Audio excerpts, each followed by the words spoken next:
and welcome to the Saturday night stream of the Untitled Anarchist Seagull channel.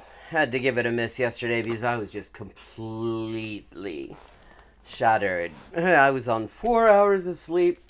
So my sister's getting major surgery. She's fine. She's out, and it's going to be like 6 weeks of recovery, but she's doing good considering.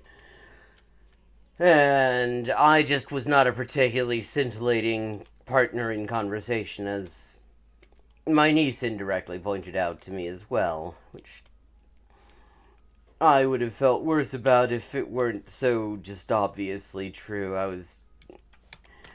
was running on basically empty, but I'm feeling much better today, and all ready for a bit of Geoguessr.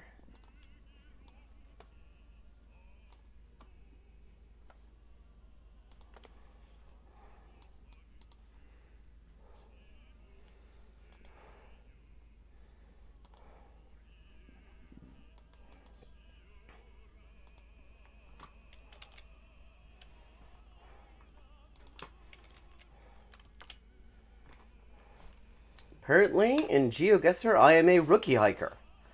Instead of hiking hitches, I hike rookies. Okay, this looks pretty North American.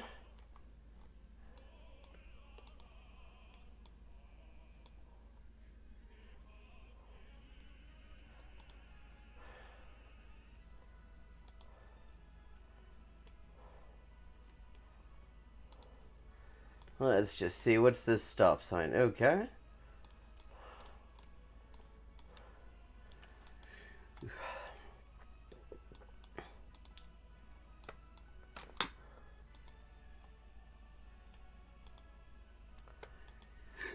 Definitely set up for right-hand traffic.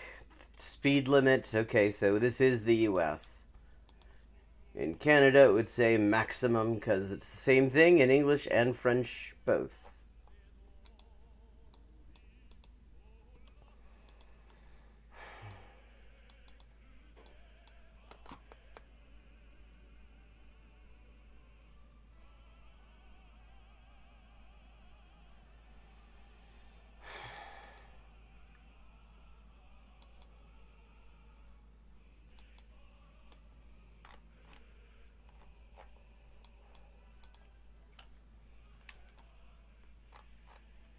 I thought that was a sign, and it isn't one.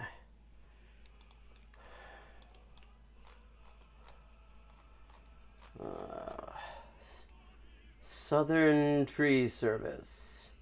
That is not terribly informative.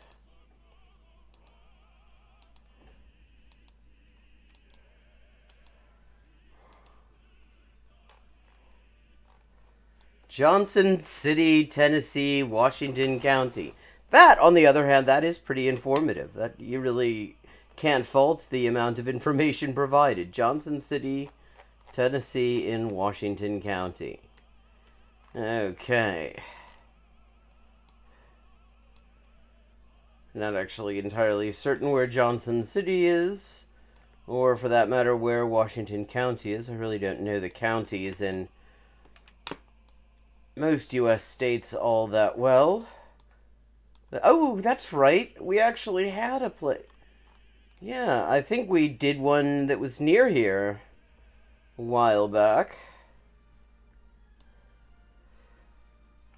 Tannery Knobs? We're entering Johnson City.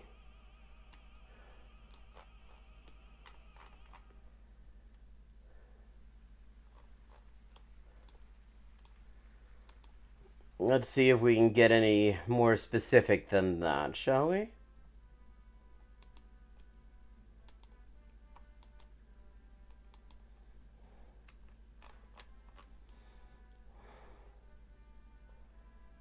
Okay. That does certainly confirm we're in the US if we were in any doubt, which I wasn't.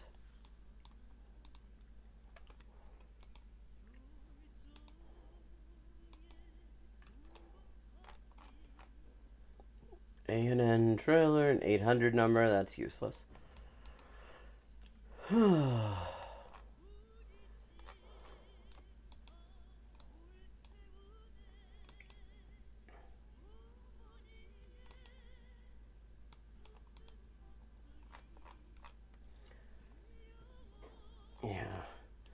These billboards I really don't need at this point because I have city and county. I'm already that far.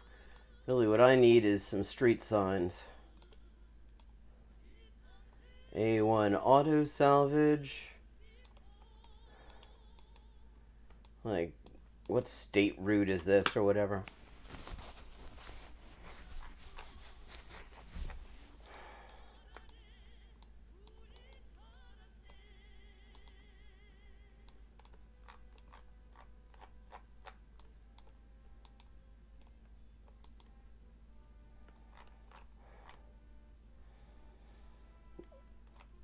Okay. But even something saying what street this is. I mean, there's an intersection here. There should be Patsy and East Main Street. Okay. That's Jackson. Oh, that's Jonesboro.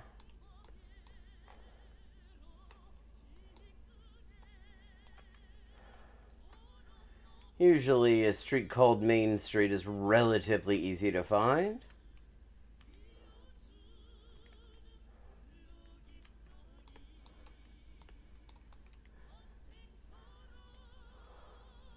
Well, there's Wall Street. I can't find Main Street, though.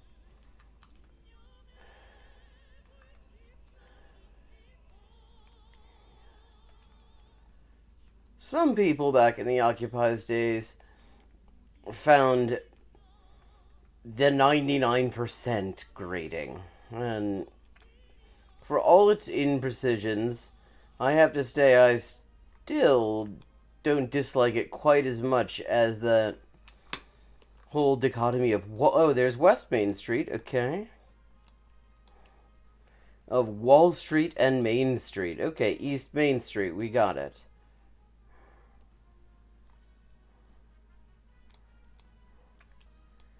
Burt Street, Mary Key Street, J Street.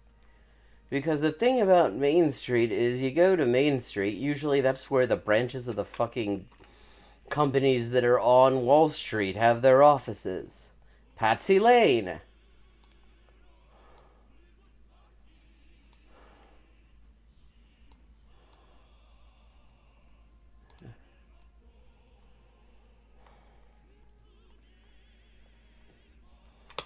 Northeast of Johnson City, Tennessee.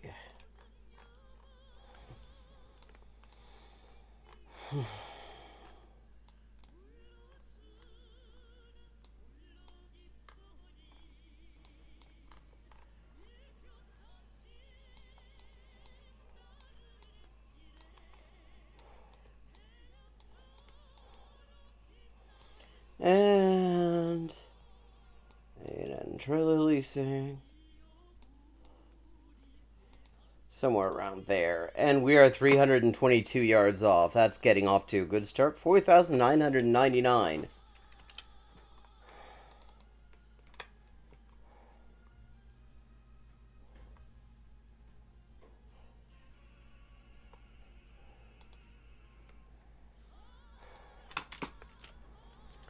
Okay.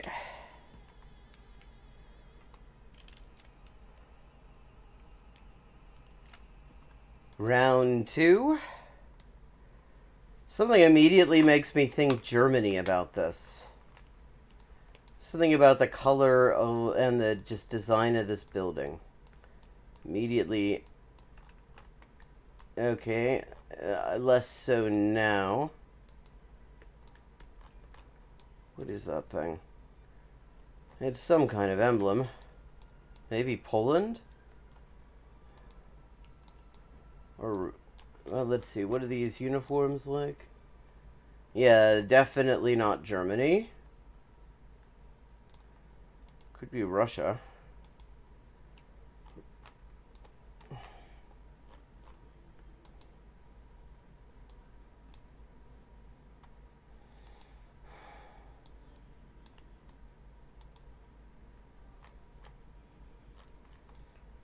Okay, the bus is a Honda.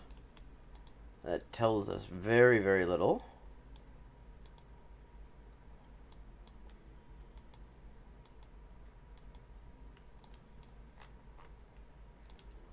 And nothing is written on these buses that even tells me what language it is. That's a bit annoying.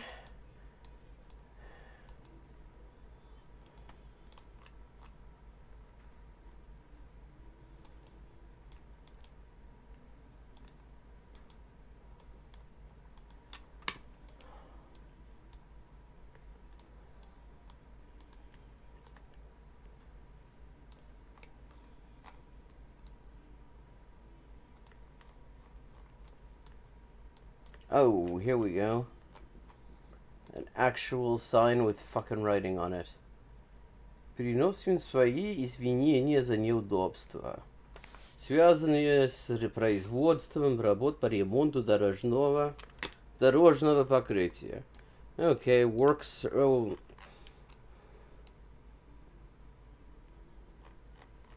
So, road resurfacing works.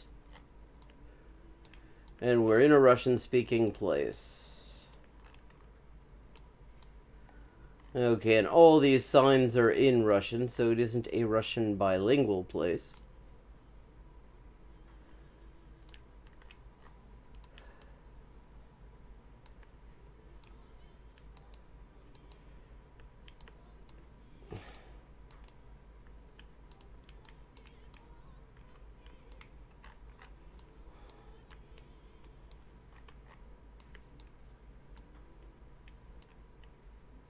Hey, Phoenix, how are you? Someplace Russian speaking. This is.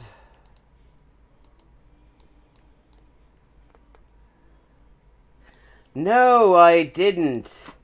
I posted on Twitter about it. My sister was having major surgery and I needed to help out because my mother was going to look after her kids, my nieces. And so I needed to help look after the dog, which meant I had to get up way earlier than my normal sleep schedule, hey Andromeda, would normally call for. And the result was I was just completely finished by the end of the day. So I decided I was going to give it a miss because I wasn't going to be all that exciting to talk to.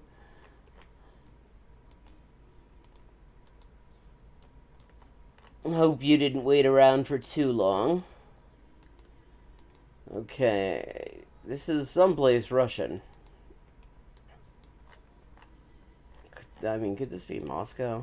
I mean, I don't see anything that says it isn't. Always wonderful to see you too.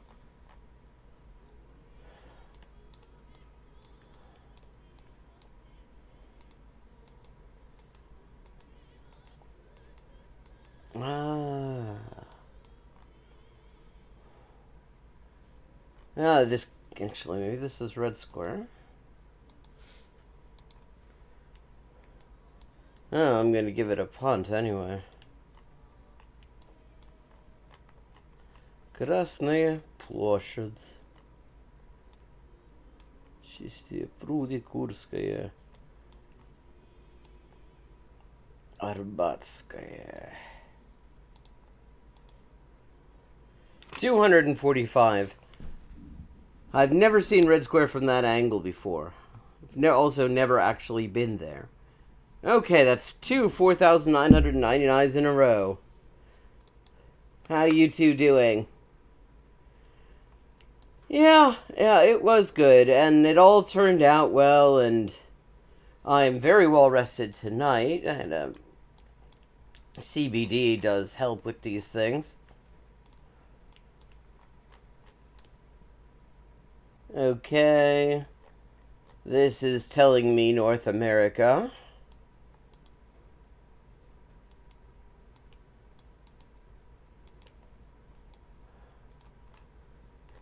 Yeah. Okay, I think I can call it as U.S., given the spelling of center there.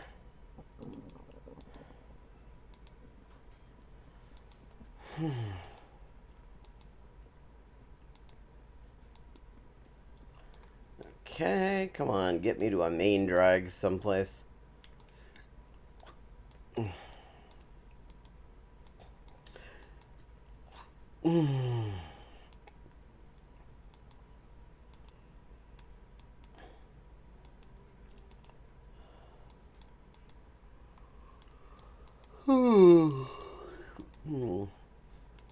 I'm actually less tired than that sounds. Yeah, got a good amount of rest last night. Woke up better rested than I have in a while.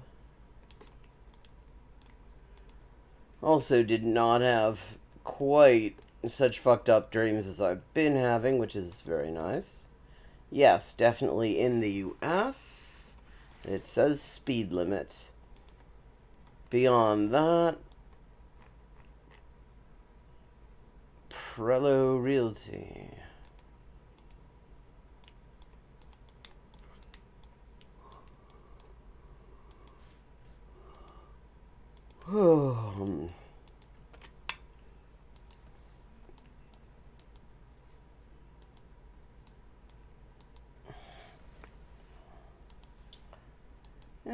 Okay. Come on, give me something here.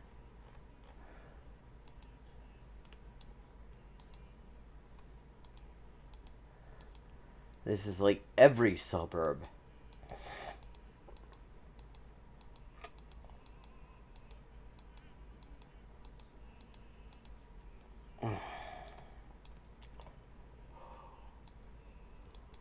Oh, come on. Oh, okay, Main Street. Or at least a somewhat more important street than we've been looking at. No passing zone.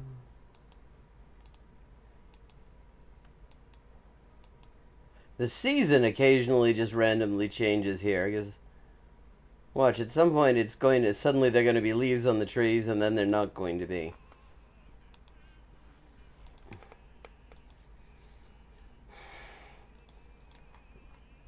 Okay, we've got a building that looks like a municipal building or maybe a school coming up. Those can be very informative.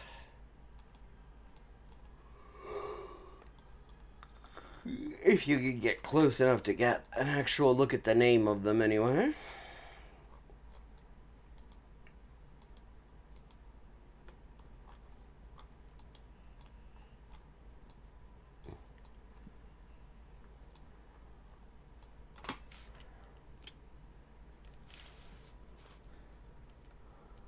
Just going to occasionally do that just in case Restream gets constipated, since it has such a regular habit of doing that. And that seems to help get things going again, just in case.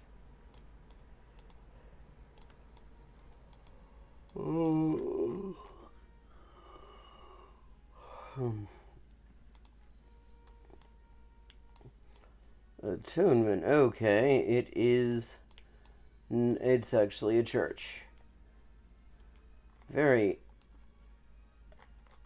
blandly designed church.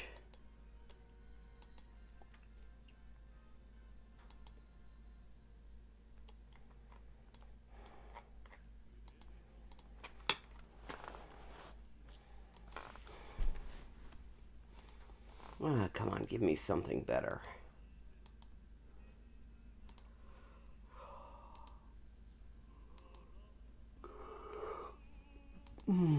Oh, hey, that was something. Maybe. Warning.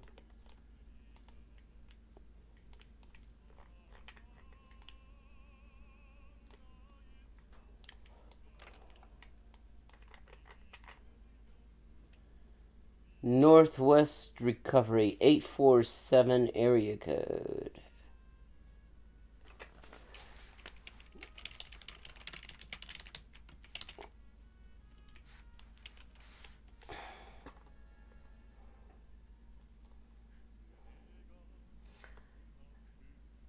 Ah, okay, Schaumburg, Illinois.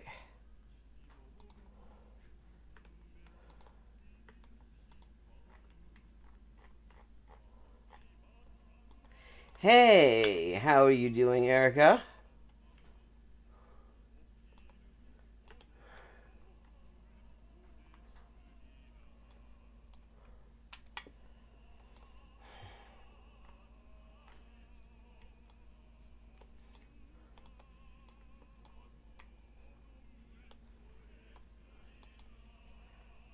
Okay.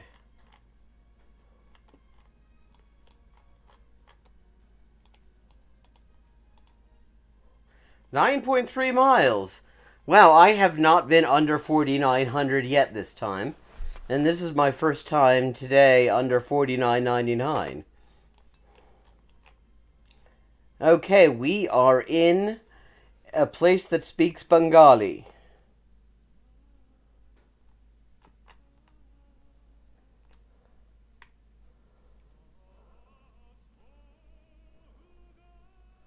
That could be West Bengal in India, or it could be Bangladesh.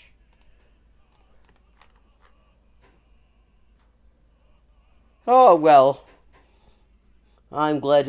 Grameen? Okay, that sounds like Bangladesh. Well, I'm glad you did.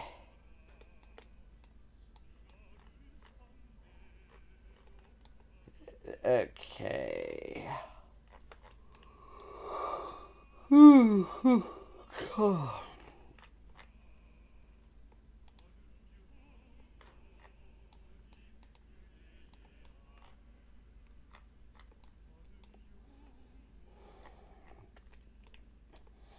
Tried to learn Bengali, but I find the script really difficult compared to Devanagari. I mean, they're very closely related, but Bengali is full of these really complicated ligatures that I always have to squint at.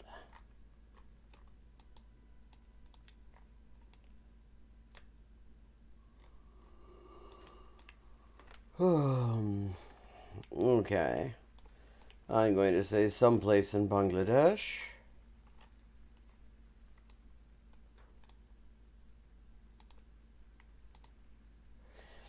80 miles. Not bad. Do not block accesses to garages. I wouldn't dream of it. Please tell me we've got more to go on than this. Okay. Okay, we're in Britain. Almost certainly. Although I guess we could be in the north of Ireland.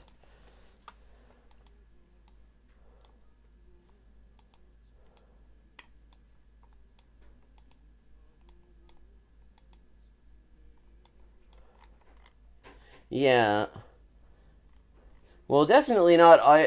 Definitely not the 26 counties. Given that number plate, which was yellow. 26 county number plates are white, with an abbreviation standing for the county in the middle. So if this is in Ireland, this is in the 6 counties. But statistically, probably more likely to be in Britain.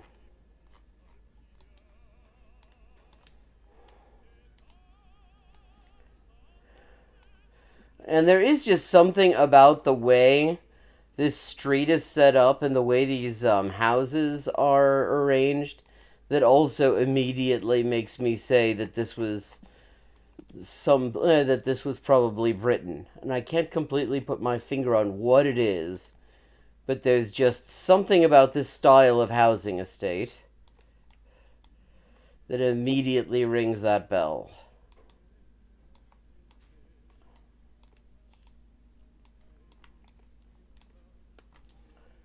Okay.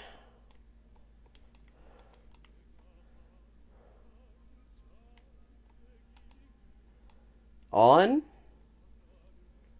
Bus stop. Okay, we are not in Wales.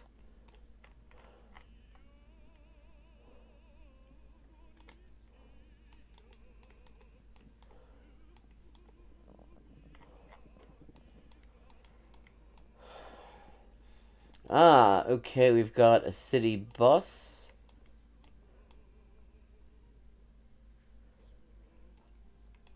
I've never heard on. We got a towie.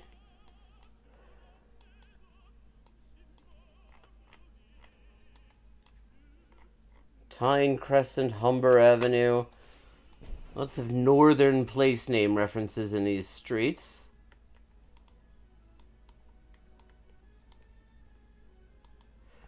Ah, true.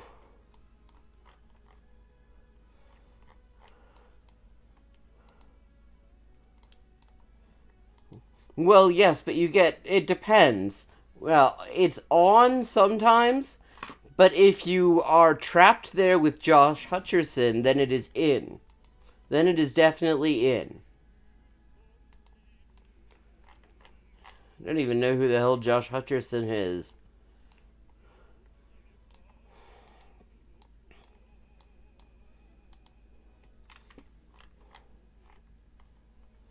Yeah, we are definitely not in Wales. Because those signs are bilingual in Wales.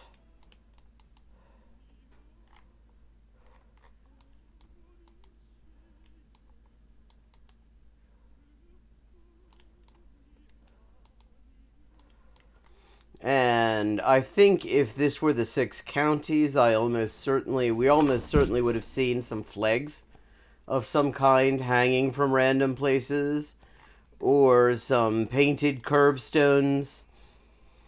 You know you're in. You don't. The 6 counties does not confuse you, at least in the residential areas. You very quickly can diagnose that you are in the 6 counties.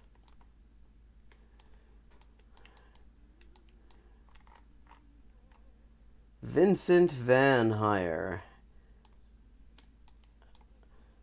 MOT Testing Center, Avon Drive.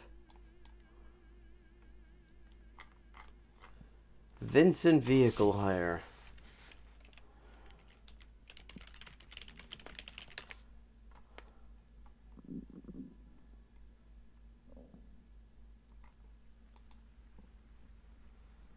Letchworth.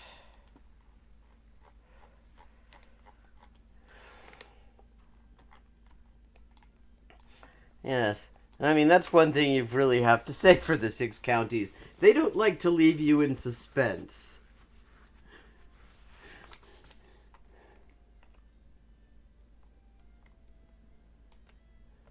Wigan, Huddersfield, Pontefract. I'm pretty sure that this Letchworth... there's something about this that...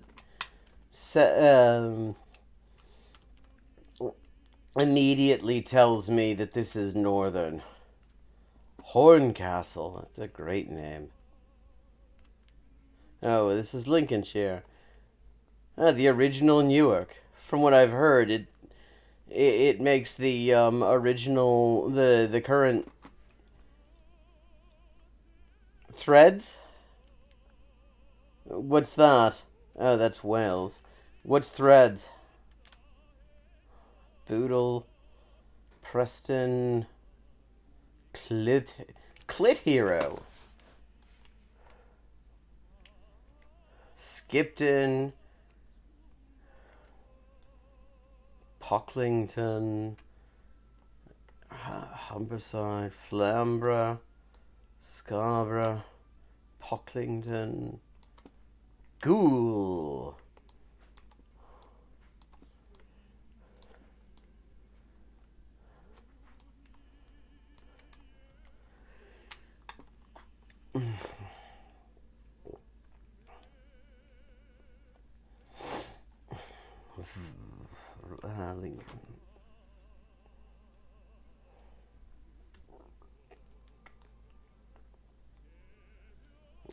What would happen when?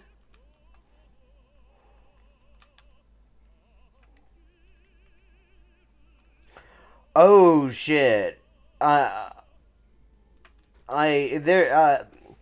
there's one by a different name. I forget the name of it, that they showed in schools in the 80s there, and like friends of mine who went to school in the 80s in Britain are still fucking traumatized by.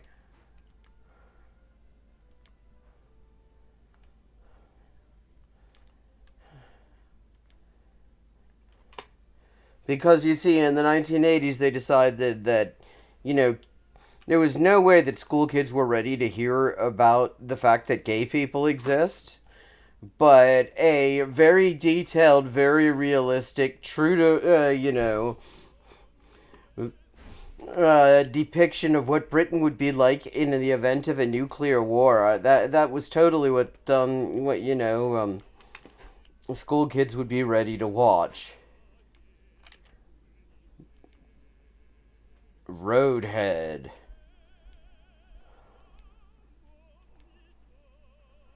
Dumfries, which used to be Wales.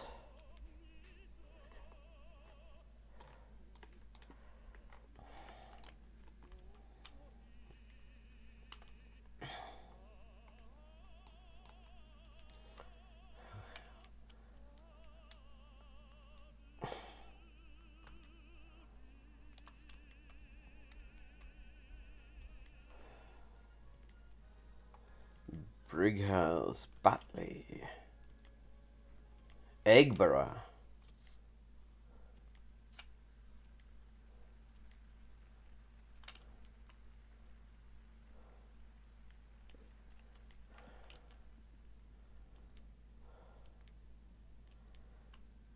God, where the hell is Letchworth?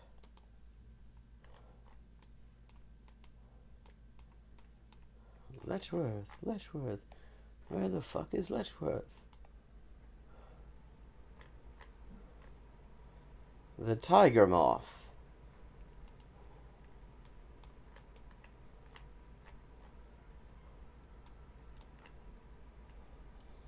Which sounds like a great name for a pub, but God, that's an ugly ass pub exterior.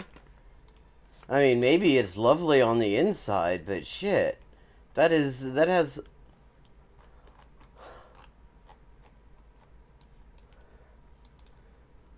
all the charm of Rishi Sunak talking about the cost of living.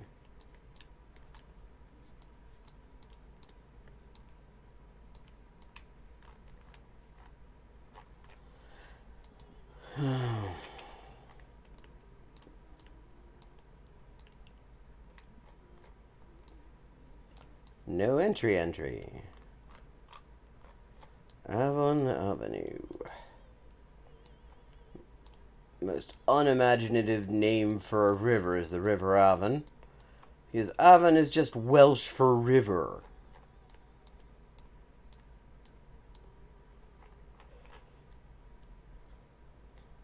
Diocese of Northampton. Okay, that helps a bit.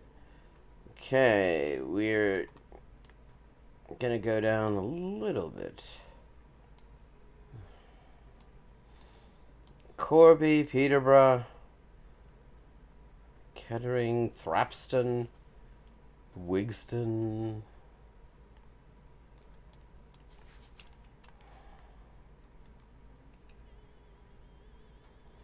Thurmaston, Oakham, Cottesmore, Stamford, Market Deeping. Sounds like a headline from the Wall Street Journal in the middle of a crisis of capitalism. Market Deeping, say analysts.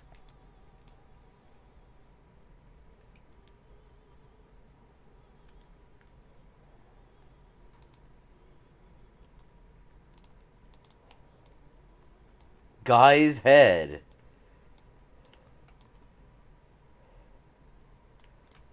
Westless. Hillhoughton. Thetford. That's where Thomas Paine is from. And they built a statue to him some years back. And the mayor would only permit it to be displayed in public if it included the legend convicted traitor. So there's a big statue of Thomas Paine in Thetford that says, with the legend on his fucking, the plinth says, convicted traitor. Could be, but I feel like it was a longer name and not that. Dis. Oh, look. If you go northward on the, on Short Green Road, you can spell out the sentence, I dis Attleborough.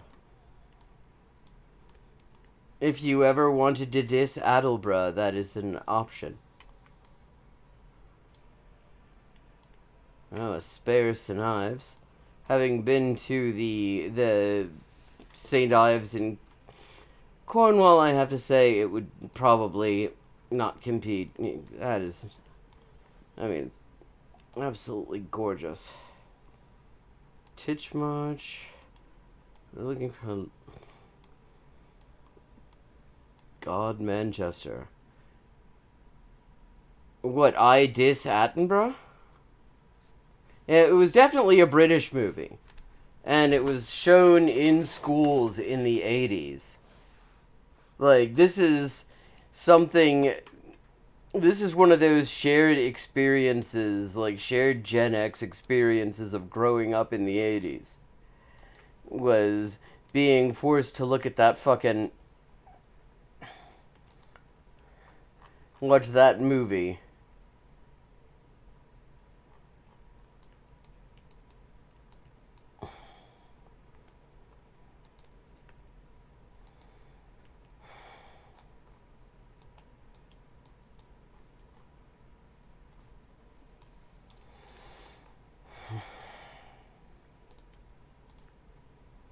$36 miles, not bad. Okay, well, let me see.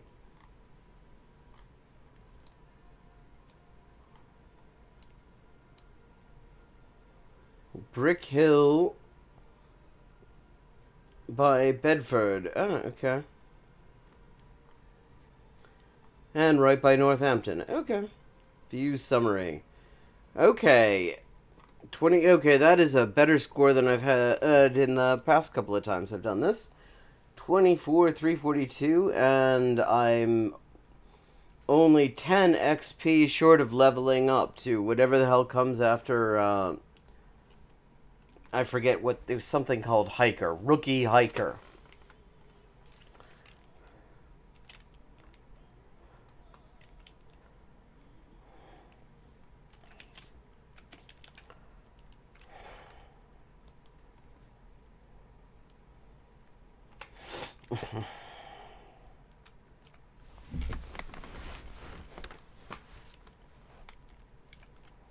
Okay.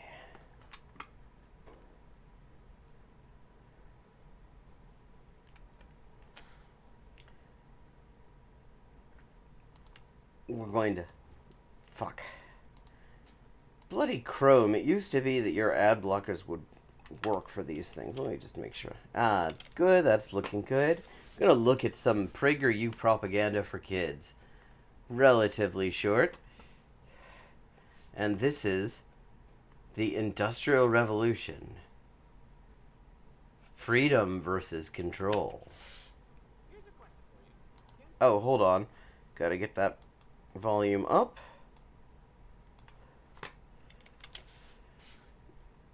There be more than one winner? If we're talking about a sports competition, the answer is no. By definition, if you are competing, then there is one thing you are competing for. Total victory. One winner and only one winner. You are nothing! That's not actually even true in that context. For one thing, because some sports have draws and ties where people are equally winner and loser at the same time. I mean, you've got Test cricket where there actually really isn't any kind of league table at all, so people are just playing for standings to a certain extent, except the standings nobody quite understands. So, okay, not getting off to a good start. And what the fuck is... Okay, so we're arm wrestling with the guy in a bowler hat? In... What scuffed living room is this? But when it comes to life, does there always have to be a winner and a loser?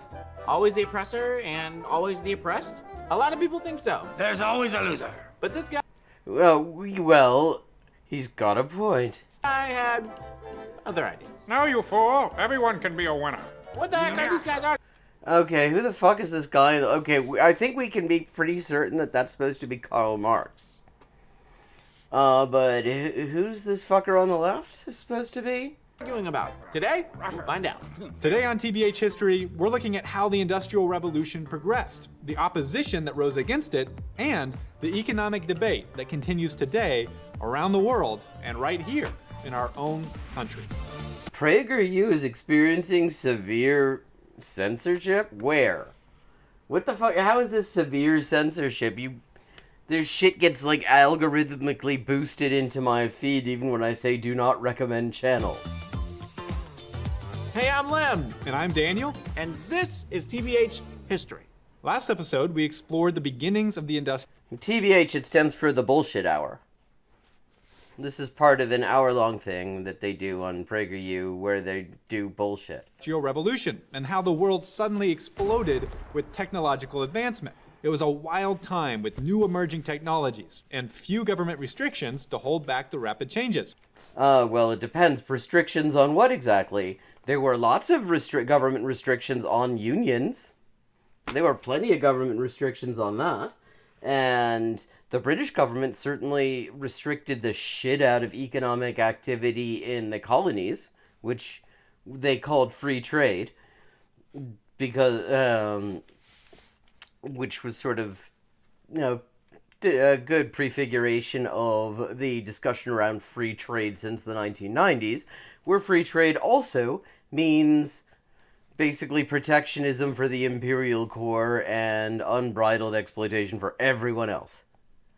Oh, well, it isn't, but it's divided into an hour, and this is for kids. But although the thing is, the way they talk to everybody and all this stuff is so condescending you'd think they were, like, talking to children in the first place.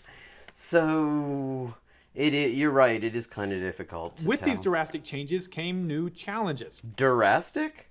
And the question quickly became, what should the government's role be in addressing these challenges? A massive debate erupted over economics, a term for the way that society thinks about resources and money and wealth, creation, that kind of stuff. See, the thing is that this is like literally how they condescend to people in their normal programming that is supposedly for grown adults. You really can't tell the difference between this and their kids' programming. I mean, between their kids' programming and that. Should the government step in with a heavy hand to control the market, such as socialism or communism? Or should it take a hands-off approach and allow a free market controlled by the private sector, such as capitalism? An amazing number of world-changing inventions came about during the Industrial Revolution. But with a growing number of machines and factories, what we call industrialization, not only did it become possible to make things we couldn't make before, but it also revolutionized the way things were made. Everything Well, you just kind of already said that. from small household items to big machines began to be produced faster and cheaper. This drastic change in how things were made could be seen as really good or really bad, Well, depending on whether you include the enclosure of the commons, the way that the role of the army in actually forcing workers into the factories, the way the state actually in Britain in particular started to introduce vagrancy laws specifically so that you basically you had no option but to be in the factories even if you decided not to be. We were legally compelled if you couldn't show any kind of means of support. Yeah, I mean, And, of course, the massive exploitation of the colonies and all that shit. So, yeah, I mean, if you leave all that out, it's wonderful. Depending on your perspective. The good was that it dramatically lowered the cost of things like clothes and tools and furniture. And Yes, but by dramatically lowering the cost of the labor power of workers. goods that had once been considered luxury items were made more affordable than ever before. Also, new factory jobs created opportunities for employment to those who had long been desperate for work. Except they largely had not been desperate for work, is the thing, because you had something called the commons, and so people, so there was actually an option other than the other the forms of employment that had existed, artisans or something like that. You could just sort of set up on the commons. It was specifically, it was a right guaranteed in the Charter of the Forest, which is the other major legal innovation that came alongside the Magna Carta. And that worked until the landlords and the army started enclosing the commons and created this situation where people would be in need of factory work. They literally, I've got a job! Rudolph, I can afford to feed you next week! So what could Yeah, not so fast. The reason that shit's so cheap is because you won't be able possibly to. be bad about this? More jobs, better stuff at cheaper prices. Who can argue with that? We're getting out of these straits, you bums! Ha! Well, let's imagine an example. Let's say you had been a craftsman who had made furniture before industrialization, like your father before you, and his father before him. But then one day, a factory full of furniture-making machines shows up in your town. Sure, the furniture you sell is handmade and so beautiful, but you just can't produce furniture as quickly and cheaply as the factory. If you don't drop your prices, most people will buy the cheaper factory-made furniture, and you won't make enough sales to stay in business. But if you do drop your prices, you say bye to your profits, and may end up losing your business as a result. Either way, you're in a pickle. Traditional craftsmen, whose ways of life were threatened by new machines, Okay, this is honestly better than I was expecting. pushed back against industrialization from the beginning. In groups called guilds, similarly skilled craftsmen, like all the furniture makers in an area, often banded together and tried to protect themselves from the competition of factories. Guilds wanted the government to place rules on how things were made and regulations on how much items should cost in order to protect their jobs. They didn't like the free market system that was allowing the rapid changes in development to occur. We're really upset! They wanted a regulated or controlled market to halt industrialization, but it And not exactly, because the main demand actually that really came out of this, they're sort of moving towards talking about the Luddites, is they wanted some sort of social protection in order to make it possible for people whose livelihoods were eliminated by industrialization to be able to make the switch and not starve. just didn't make sense on a large scale because so many lives were being improved by it. Once it was apparent that these new machines were not going anywhere, vandalism, sabotage, and destruction became a common response by those whose traditional jobs were threatened by the new machines. Resistance reached a high point from 1811 through 1860. And it's not, and what they're of course leaving out here is that the thing was that a lot of these artisans ended up working in these factories, and it was a massive deterioration in their quality of life. In fact, you read what they were saying at the time, and the main thing that they really lamented was the loss of their cultural activities. Because the way that they had been doing things, they would pay like a kid nearby to read them from the classics. So they ended up being extremely literate. They had all sorts of cultural activities and shit like that going on. And the way the factory system worked, that was just out the window, and they couldn't afford it anyway. When a group called the Luddites secretly traveled through England destroying machines and factories.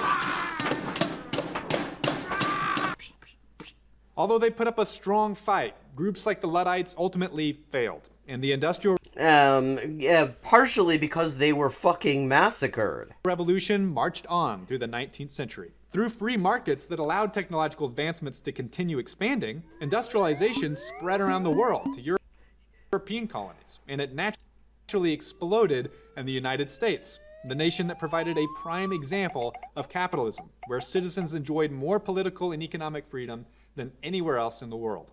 Well, I mean, except for the ones who were fucking enslaved or the overwhelming majority of the population who didn't even have political rights. By this time, more people were getting wealthy than ever before, and some leading industrialists became... Which doesn't say all that much, because before it was a handful of feudal assholes, and afterwards it was a slightly larger handful of bourgeois assholes. mind-bogglingly rich. Free markets combined with industrialization also dramatically reduced the... And with the ban on industrialization in India, where a lot of the technologies had been reverse engineered for them in the first place, poverty rate around the world, and created an entire new group of people called the middle class, who the French called the bourgeoisie, as we learned in previous episodes. But the growing industrial world was far from perfect. For capitalism to work and be an economic system where everyone can actually win, it has to not exist, because that's fucking cloud cuckoo land. It literally is everyone can actually win. there needs to be competition in the market. Workers need to have the freedom to choose where they work, so that employers are forced to compete for their labor. Okay, which is really interesting for them to be making that point, since they actually oppose, PragerU opposes anything that would actually create a situation where employers have to compete over workers, say by having a decent system of out-of-work benefits so that people don't have to just jump at the first shitty job that comes around. Which brings us to some important questions. What does it mean to have a free market? And what is capitalism? And how did these two working together, What the fuck is with his gesticulation? I mean, this does not look like a natural thing he does. It looks like something that he's doing deliberately, and it's annoying me.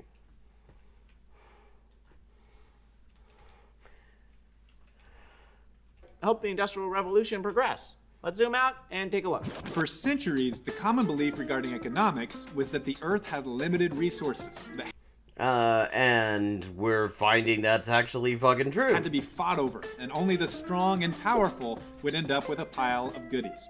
And of course, when capitalism started to take over, I mean, that marked the time when nobody was fighting over resources anymore. I mean, like, all the armies, they just, all the soldiers were out of work all of a sudden because nobody was fighting over resources, because we worked out that there was infinity of everything. Everyone else would suffer. More for you means less for me. There's only one winner and one loser, like some sort of arm wrestling contest. But the Industrial Revolution gave evidence that when it comes to economics, this way of thinking was wrong, and that wealth isn't something that has to be fought over, but can actually be created. Wow, except if it was such a win-win situation, you were just talking about the fucking Luddites, who were some of the many losers in that situation. And that's, again, before we even get into the countries whose resources were plundered in order to make the whole thing possible. In other words, through consensual transactions where both parties get something they want, it was possible to have situations where I win and you win. This is the beauty of capitalism and free markets, which brings us to this guy. He was a Scotsman by the name Adam Smith. Yes. Oh, okay. I kind of figured that's what it was, but I mean, looking at that, I would never have guessed, because that just looks like shit. But yeah, Adam Smith referred to capitalism as the vile maxim of the masters of mankind, all for us and nothing for anyone else. In 1776, he wrote a book called The Wealth of Nations. And nobody who quotes him like this, all the people who worship him, none of them read it. Because if you read it, you find he actually was not entirely keen on capitalism and thought it was doing some fairly... he's watching the system spring up, and it really does not fit in with... It's inconsistent with a lot of the sort of liberal ideals he also had. And this was a problem. You look at a lot of these classical liberals who are now kind of used as, fucking free market deities or whatever. And a lot of them had some serious reservations about what was going on. I'm sure they're going to tell us about that. a complicated book, but the ideas are actually simple. Provide In other words, don't read it, take our word for it. customers the goods and services they want, and they will happily pay a fair price. Pay employees fair wages for their labor, and they will happily work for you. But make a bad product, provide bad service, or be a bad boss. Okay, what is a fair wage, by the way? I mean, that has to be by reference to something. And people will go elsewhere. Through this competition, business Except, of course, that workers in capitalism can basically have no option to just work for no bosses unless they just get extremely fucking lucky and come into some money, or you're in the area of original accumulation and you can just sort of go off into some place that is not owned by anyone, is totally uninhabited, and, I don't know, live off of fucking wild turnips or something.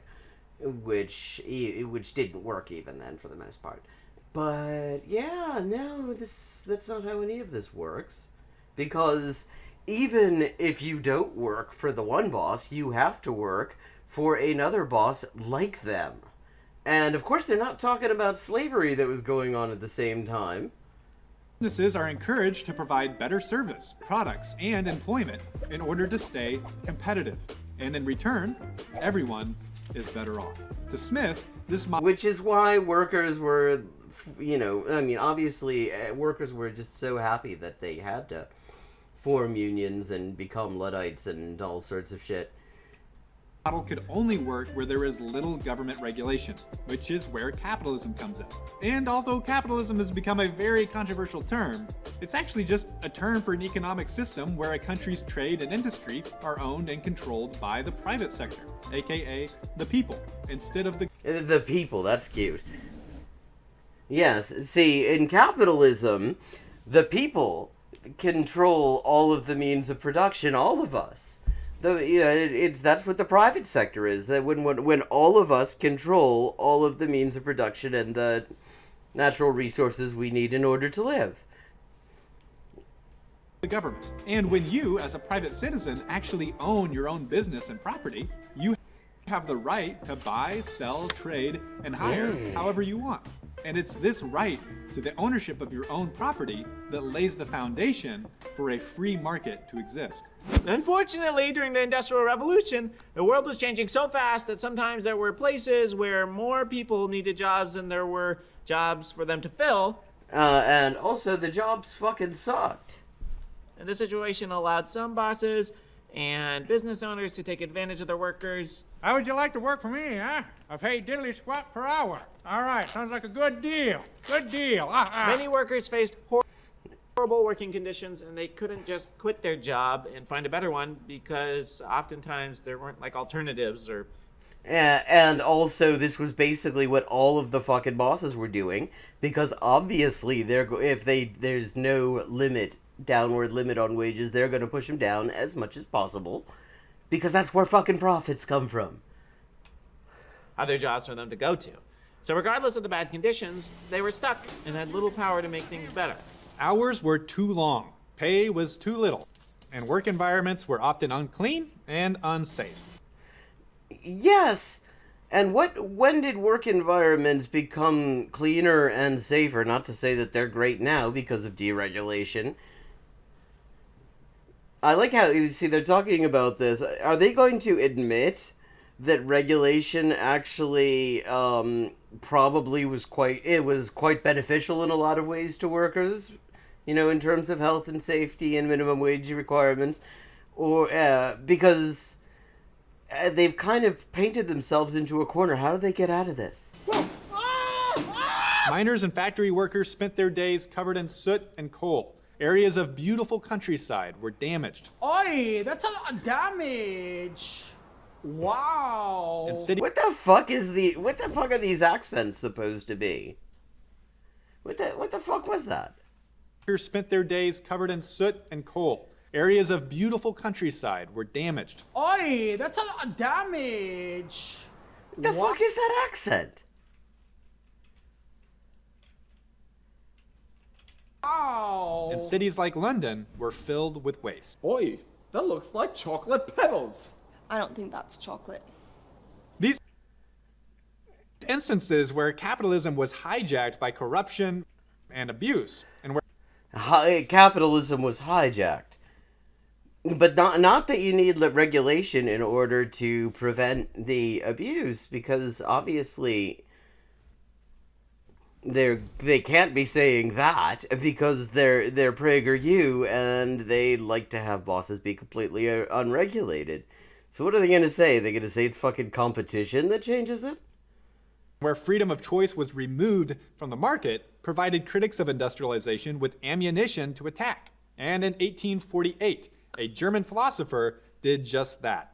His name was Karl Marx, and he released a book. And in 1848, there actually wasn't Germany, so Marx was Prussian. Book titled The Communist Manifesto.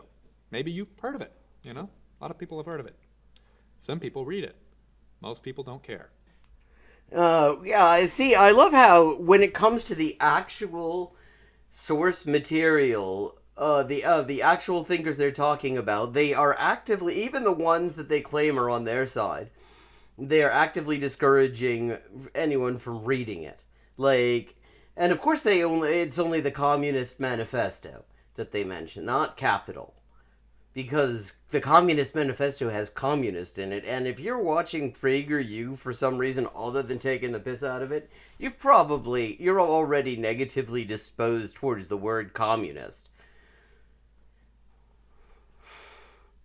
In it, Marx argued against industrialization and capitalism. He believed that win-win relationships were impossible. And in Capital, which you have conspicuously avoided mentioning, he does the math and shows that life was all one big fight for power, and that people were divided into two groups, the oppressed and the oppressors. No, that's not what he says. No, he says there are two groups that are forming as a result of capitalism, but he doesn't call them the oppressed and the oppressors, although I don't think that you would entirely disagree with that terminology. Marx claimed that industrialized jobs, like working in a factory or a mine, were a new form of slavery. He believed that working low-skilled jobs... No, it has nothing to do with them being low-skilled jobs. It has nothing to do with the being in a mine or a factory either. The point is, it's wage labor. Instead of actually getting the full value of the thing you produce, you get a tiny fraction of it as wages in order to just keep you alive long enough to keep you working another day. But not so much that you would actually be able to break off on your own, most likely. In the industrialized world was worse than the lives poor people had before machines. Dein Leben ist nicht besser. Ha! And that capitalism would always lead to greedy bosses and mistreating their workers. Okay, mistreating, yes, but greed is not what the fucking thing's about. It's about the fact that the bosses, literally, as if they're going to function as bosses in capitalism, have to screw the workers over, because that's where they're getting their money from. If they give workers the full value of their work, then the bosses are left with fuck all. He was convinced that industrialization was so bad that workers would unite, violently overthrow their bosses, and create a new perfect world, or utopia, as we've mentioned in previous episodes. A term that Marx himself was actually quite fucking critical of. Jesus, get one thing right in this thing. You know? What are these little interludes for? What even was that? Utopia. It's a great thought. Although he thought this revolution was inevitable, he still hoped that workers of the world would listen to him and read his book. You bum!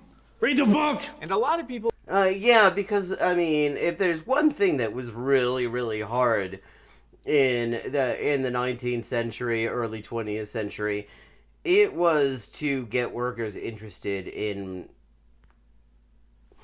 the idea that maybe their bosses were screwing them over and it was time to do something about it.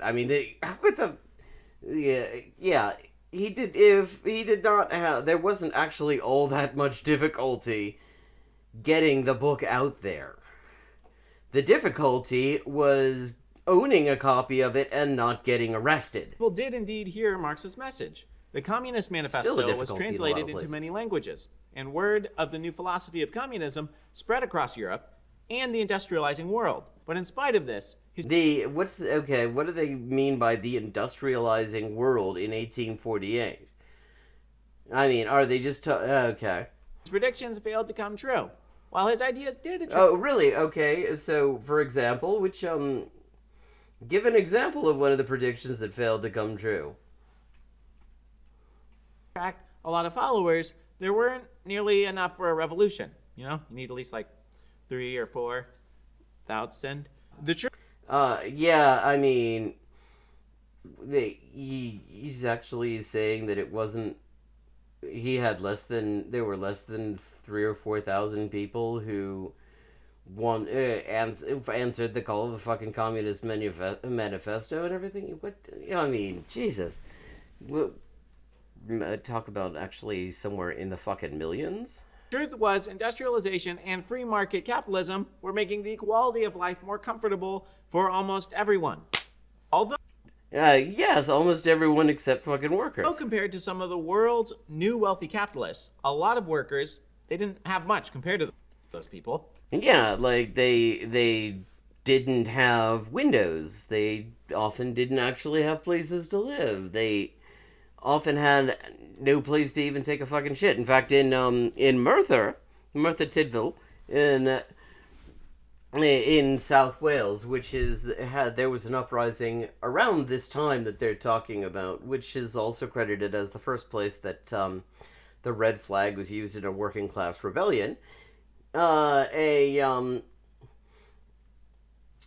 of the steel masters, as they were called, the bosses of these big steel mills, said, talking about the absolutely, like, literally shitty living conditions the workers were in. Like, they didn't have even fucking facilities. They didn't have toilets. And the guy goes, "Oh, I don't think that the workers want toilets." And it's like, yeah, because, of course, I mean, why would you not want to just kind of shit wherever? Because that's wonderful. It perfumes your place. But they still had more than ever before, and the risk of losing it certainly wasn't worth the fight. Marx was correct that there was indeed some examples of greedy business owners mistreating their workers. But he was wrong Which is not what he actually said. that the evil deeds were a result of capitalism. Corruption yeah. and exploitation were results of a lack of competition in the market. Oh, wait. So, this is actually just neoliberal bullshit just now. In fact, if you go to, like, even the Wikipedia on the subject of exploitation, what he's just saying, that is literally under a section called neoclassical notions. Which is, of course, not the way that the term exploitation is used in Marx's work. The term is not a moral judgment, it is just describing the thing that goes on when you have somebody doing work for you to make money for you, and you give them a tiny cut of what the wealth that they generate for you in order to keep them going and come back next time. Not actually capitalism itself. And while industrialization did Citation needed. lead to poor working conditions for a time, eventually it was industrialized nations who led the way in outlawing slave labor and child labor and made laws that protected workers and the environment. Oh, and was there any, perhaps, movement that put some pressure on them and gave them a little bit of a motivation for them to suddenly change their practices? And, well, was there maybe, like, some kind of a war that might have caused the whole slavery thing to go out of fashion? Marx spent the last 3 decades of his life trying to spread communism. Buy the book and get one free schnitzel. Only today. But most people saw it as a pack of lies about industrialization and capitalism and empty promises of a perfect world that could never be.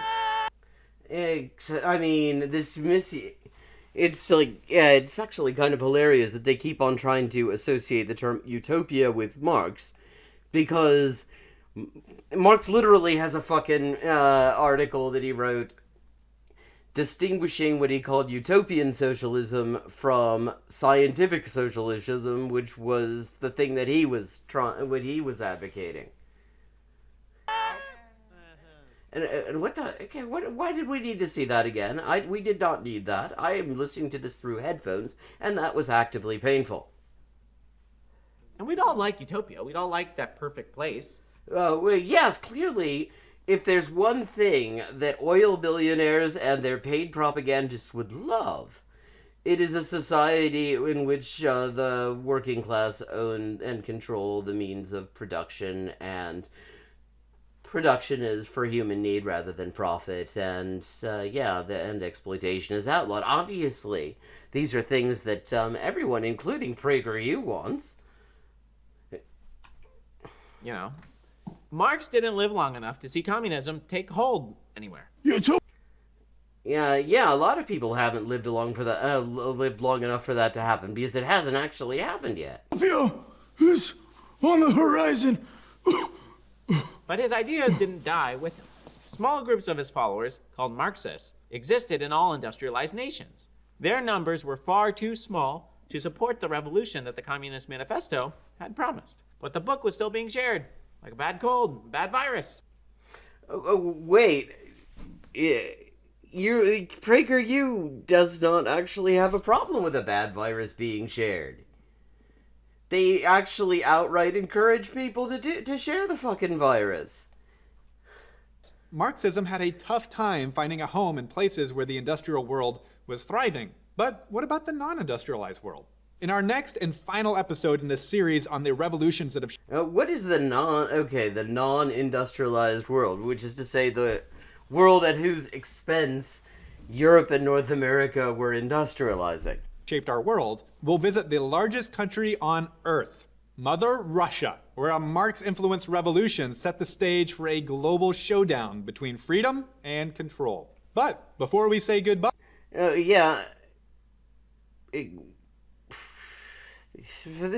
is just... I can't even.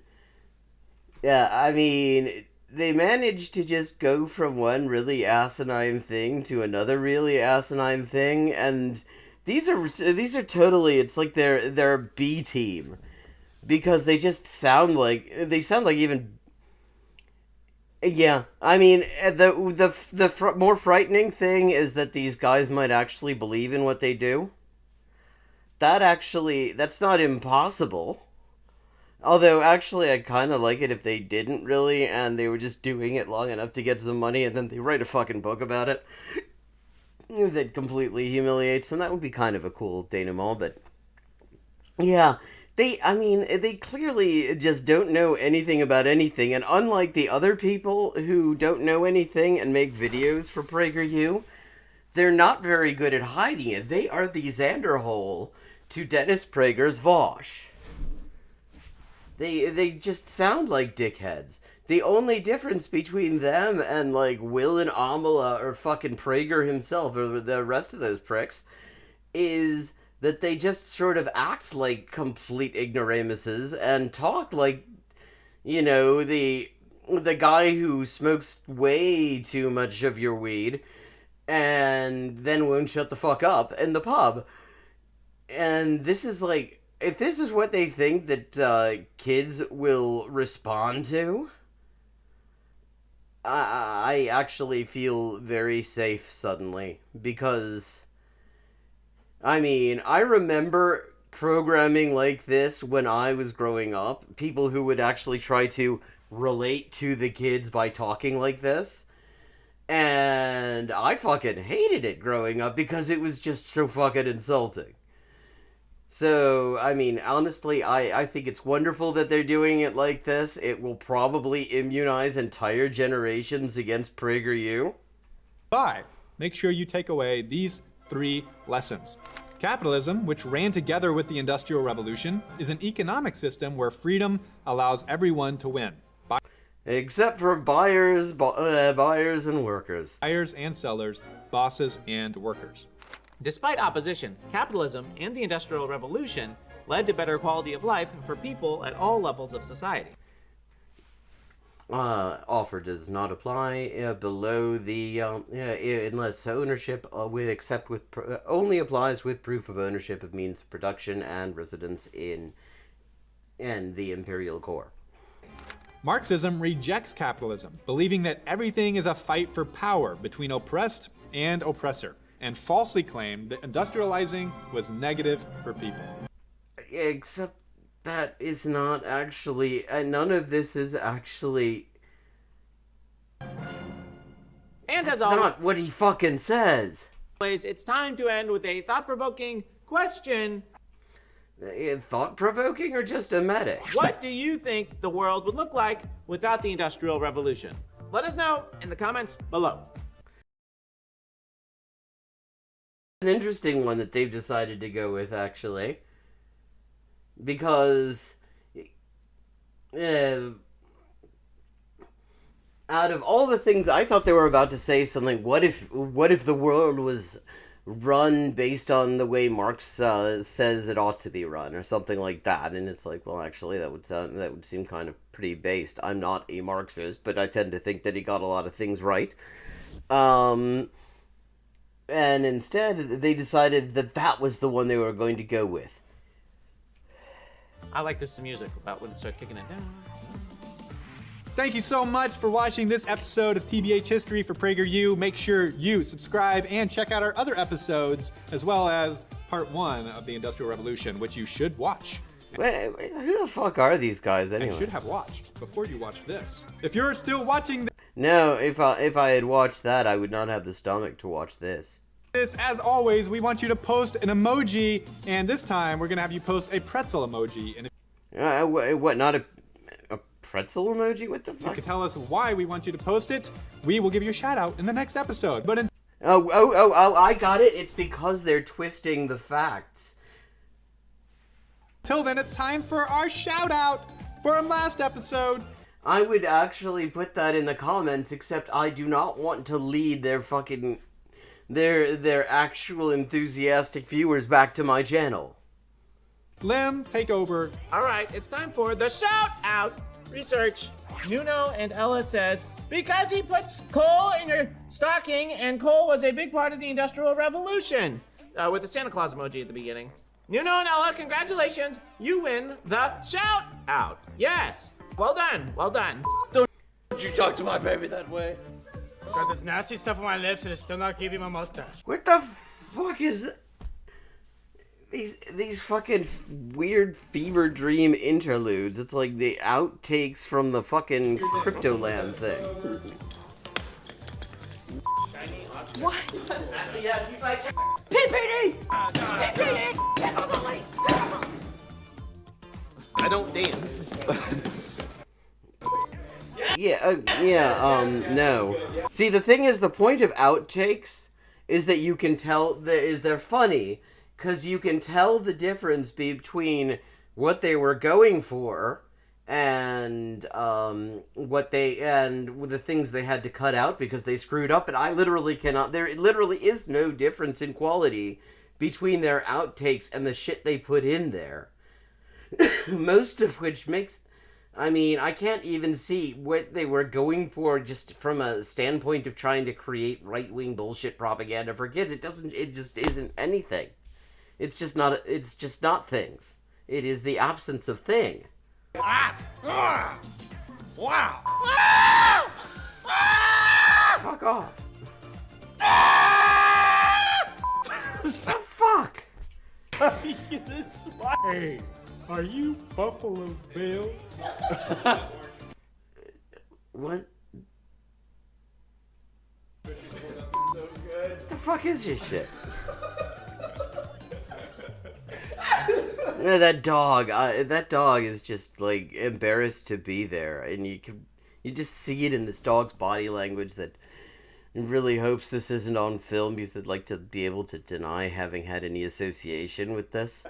Okay. Well done, buddy.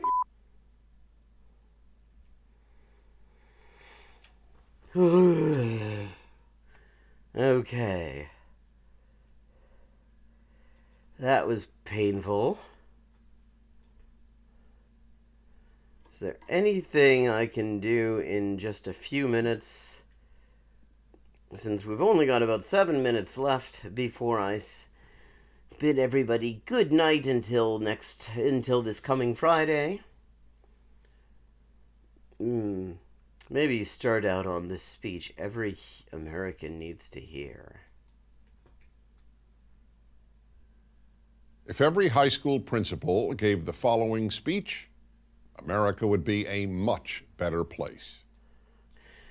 Yeah, the speech is, we're going online only on account of the uncontrolled fucking coronavirus that is killing and debilitating huge numbers of people, even though the CDC doesn't give a shit and are just spray painting fucking maps green in order to make people feel okay. So, go home, connect online, and stay healthy. That's what you're going for, Jeff, right? To the students and faculty of our high school, I am your new principal and honored to be so. There is no greater calling than to teach young people. I would like to apprise you of some important changes coming to our school. First, this school will no longer honor race or ethnicity. Based. That's so cool. They're no longer gonna... White supremacism in the schools is over. Thank you, Dennis. I could not care less if you are black, brown, red, yellow, or white. I could not care less if your origins are African, European, Latin American, or... Oh, fuck, it's just the colorblind bullshit. In here, I thought he was... I thought he was really gonna do something. Asian, or if your ancestors arrived here on the Mayflower or on slave ships. The only identity this school will recognize is your individual identity, your character, your scholarship, your humanity. Which is to say, but the thing is, people's individual identities interact with their fucking origins and their cultures and all that shit. So, if you strip all that stuff away, you're not honoring anyone's individual identity. And the only national identity this school will recognize is American. This is an American public school, and American public schools were created to make better Americans. And so what does it mean that they're not going to recognize any other national identities? What, they're going to just sort of say that there are no other countries in the world and the U.S. citizens are like the only nationality that exists? What the fuck does that mean? If you wish to affirm here an ethnic or racial identity or a national identity other than American, you will have to attend another school. This includes after-school clubs. I will not authorize clubs that divide students based on identities such as race, ethnicity, sexual orientation, or whatever else may become in vogue in our society. Those clubs... because race only just became in vogue just recently. I mean, the U.S., they just historically, it's just been a country that's never given a shit about race. You know, until just recently, which is so weird. It's just a strange fashion. Clubs cultivate narcissism, an unhealthy preoccupation with the self, while the purpose of education is to get you to think beyond yourself. The school's clubs will be based on interests and passions, clubs that transport you. Well, except for certain interests and passions. To the wonders and glories of art, music, astronomy, languages you do not already speak. Except that, that's going to be kind of hard to square with the bit about only acknowledging one national identity. And more. If the only extracurricular... And also with the bit about, just sort of ignoring the existence of different fucking ethnicities. Activities you can imagine being interested in are those based on ethnicity, race, or sexual identity. That means that little outside of yourself really interests you. Well, so that he's telling us something interesting there, because, I mean, he's created this entire propaganda platform that is all about valorizing whiteness. Second, I do not care whether English is your native language. My only interest in terms of language is that you leave this school speaking and writing English as fluently as possible. The English... Well, except that then whether it's your native language kind of matters. So how are you going to meet that objective if you don't care where somebody's starting point is? language has united America's citizens for over 200 years. Yeah. Let's see. I mean, Cincinnati was so German that in the early 20th century, you had to be a fluent German speaker, not just of Hochdeutsch, but of at least one regional dialect in order to become a telephonist. Much of that 200 years, the main European language spoken on one half of that map there was Spanish, which is still the major second language. I mean, this is, and then there's the fucking indigenous languages, hundreds of them. Not sure how many of them, out of the hundreds that existed at the dawn of fucking colonization, I'm not sure exactly how many of them still have native speakers at the moment, but it was a lot, and there's still a fair number of them. So, yeah, And it will unite us at this school. Furthermore, I would be remiss in my duty to ensure that you will be prepared to successfully compete in the job market if you leave this school without excellent English language skills. We will learn other languages here. It's deplorable that most Americans only speak English. But if you want classes taught in your native language rather than in English, this is not the right school for you. Third. So basically, I mean, so this speech, if he's saying every fucking principal should give this to make the country a better place, so yeah, they're kind of kicking everybody except native English-speaking straight white people out of the schools. Because I regard learning... In fact, I mean, since he says that he wants all principals to say this in the schools in the U.S., the bit about you need to choose another school makes no fucking sense. Because if he had his way and all principals said this, there would be literally no other schools to choose. Gee, yeah, what wonderful fucking people we have over at PragerU. And with that, it is time for me to bid you good night. It is 1 a.m. I thank you so much for joining me. It's always wonderful to see you all. And we'll be back on Friday for more of this shit. Or some other shit. There will be some shit, and we will watch it. And there will also be Geoguessr. Have a good night, and